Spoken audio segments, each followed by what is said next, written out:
人家老师也很满意，也特别感谢我，真的。可是你看一下，他给老师威胁的，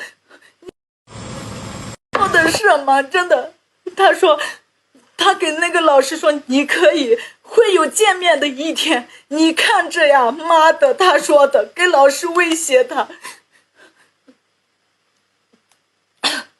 老师给我说了一大啪啦的话，你看一大啪啦的话。他说他们不敢得罪他，他们不敢得罪他，他是特别知名度的，但是是有知名度的，但是可以对我这个样子吗？我不知名度，我一切都是我粉丝们一一的支持我，靠我自己的，我天天每晚没日没夜的在直播，都是为了靠一个生活。